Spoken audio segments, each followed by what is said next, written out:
So I'd like to introduce Toni Holle. Is it Holle or Hall? Holly. Holle, Toni Holle. She's running for state assembly. Welcome. Thanks for being here. Tell us a little bit about, and maybe start off by telling us where your district is as well. Sure. So I'm running in the 52nd district, which takes in San Bernardino County, the cities of Chino, Ontario, Montclair, and the unincorporated area of Fontana. And then it takes in LA County, the city of Pomona. So the reason that I decided to run, my current representative, my opponent, he has always been for tax increases, and he's just the way that he votes is not been good for the district. I decided to run 2 years ago against him because of the same thing. He votes for tax increases, and I'm a proponent for reducing taxes. He has an F rating from the Howard Jarvis, from them, and I actually have been endorsed by them. But the thing is when California, we have so many businesses that are leaving because it's not a business-friendly state. We have over-regulations, and he has supported those. We have Sacramento trying now to interfere with cities' zoning and interfere with city government, and it's just gotten out of control. The one-party rule up there in Sacramento has just been devastating for California. I have raised my family here. I have 2 sons that are grown and married. They have children, so my grandchildren are here in California. And it's not like it's an option for me to move out, because I want to stay here where my family is, where I have pretty much been my entire life. And I remember growing up in California, what a great state it was. We had awesome education system. It was a great place for people to come and start a business, to grow their family, to live. And it is no longer that anymore. We are seeing people fleeing, businesses fleeing, because they're being priced out of California. That's overregulated, and they can't make a go of it here. You look at AB5.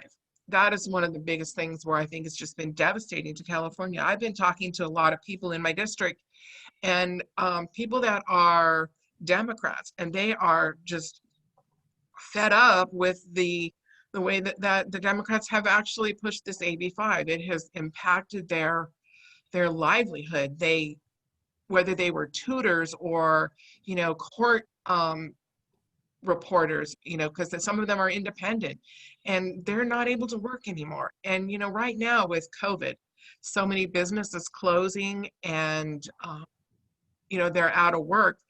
Sometimes this independent contracting work would be a great way for them to be able to provide for their families, and they're finding that they can't do it. And even though some of them are able, they've had these little carve-outs from AB5. To me, if a bill needs that many carve-outs and that many fixes, it's obviously just a bad bill. So like I said, the main reasons that I decided to run was to try to bring some common sense back into Sacramento, and we have got to get rid of the supermajority. It is just allowing them free reign. They are able to go and make any kind of rule, law, executive decision that they want to do, because the Democrats have complete rule. The Republicans that are up there right now, they're in such a minority that they have no recourse. And it's just been sad to see what's happening in California.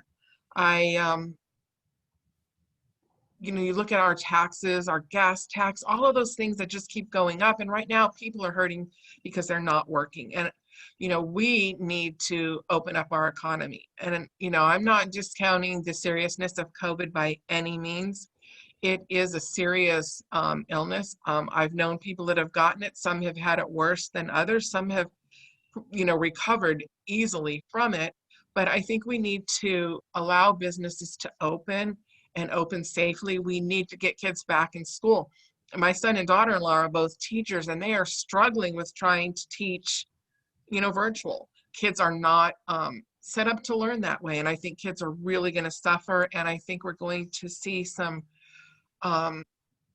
kids really falling behind in school. I think that, I think parents want their kids back in school, and I think, we've already seen that children are not susceptible to get COVID very easily, and there are also studies that have shown that they don't spread it to adults. So I think it's important that we have kids back in school and that we have our economy open, because what gives a state a right to tell these business owners that they can't operate their business, that they basically can't provide for their family? So we have some real things we need to, some serious issues that we need to take a look at. And, our economy is going to be struggling to come back. And, I just think that if we want California to come back and be the kind of state that it used to be, we have got to stop the supermajority. So. Okay. So, several candidates this morning have talked about the migration, the loss of the tax base in California, large parts of the economy going away. This has been a tough year on this state, very tough. You've talked about AB5 and you've talked about reopening. Is there anything in the gas taxes, of course, is there anything else that you would do as a legislator that would maybe help revive this California economy, or at least stop the slide? Well, I think we really need to look at how we're spending money. When we're spending money on things like, the bullet train or some of those things, when that money needs to not be being spent on those things, we need to look at helping the businesses, get back up. But we really need to look at what we're spending, because prior to COVID, I don't think California had so much a revenue problem as they had a spending problem. They spend money on a lot of things that are, right now, I think that they have some kind of a remodeling thing going on at the Capitol. They're adding some stuff there, remodeling the Capitol. Those are the kind of things we shouldn't be doing. Especially, during a time where the economic situation is such as it is, but we really need to look at spending. That's a big thing. A question here. Somebody asked if you could talk a little bit about your background personally. Sure. I've worked for a city government for 24 years. So I understand what goes on in city. I work in the finance department, and I have been a political activist for about 15 years. So I have worked on other candidates' campaigns. I've been very involved in some different Republican groups, part of the Central Committee here in my area. And like I said, I've been a political activist for about 15 years, working on different legislation, things like that. But also my my career has been in city government. Okay. A big topic of discussion, of course, is this forest fire situation. It seems like every fall now I have to check the air quality index before I decide to go outside or not, or open that window. And there are a lot of folks who think there's something that we can and should be doing about that. It's just that people disagree on what that is. I guess I'd like to get your view on this. Well, I think forest management is very important. I think the fact that we are not clearing away a lot of that dry brush and trimming back trees and things like that definitely contributes to it. And I know there's a lot of people that don't like that idea, but this has been devastating year for California with these fires. In my area here, not too far, we've had numerous fires, but I think forest management and clearing the brush and trimming trees and clearing those is what's most important, and I think that's what we need to do. Okay.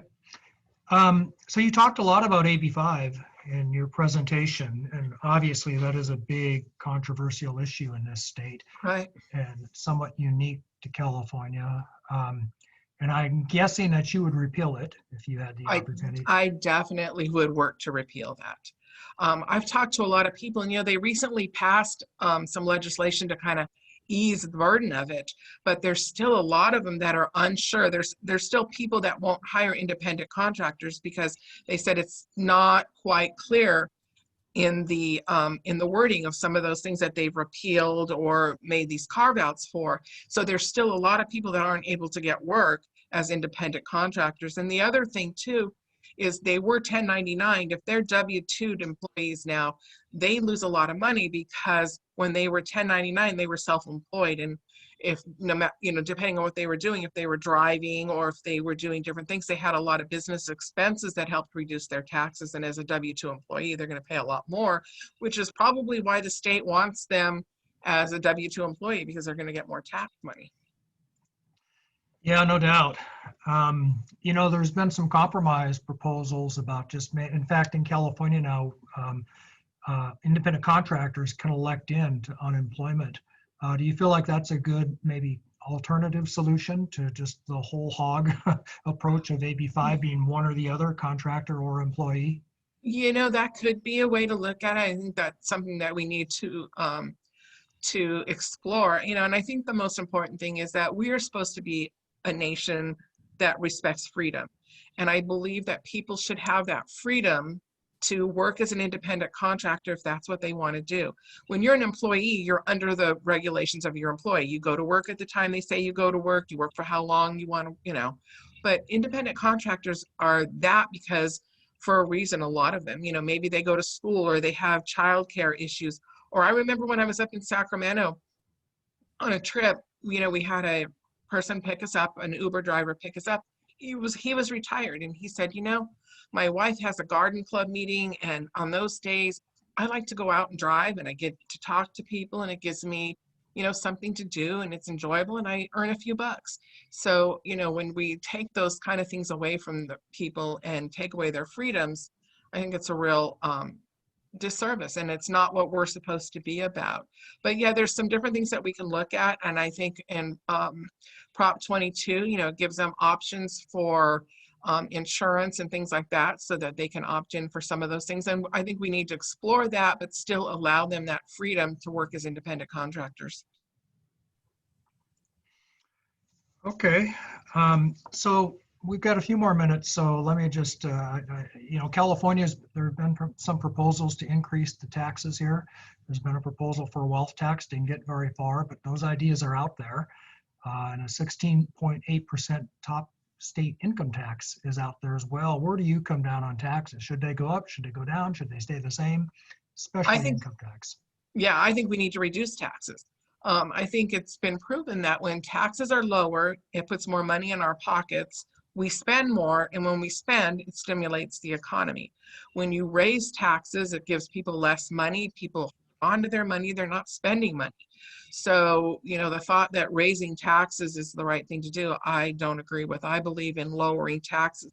You look at states that have no income tax at all, and a lot of them are doing much better because people have more money in their pocket. They have more disposable income, and that should be the goal, not to take money away from people. So I think lowering taxes is definitely a better way to do it.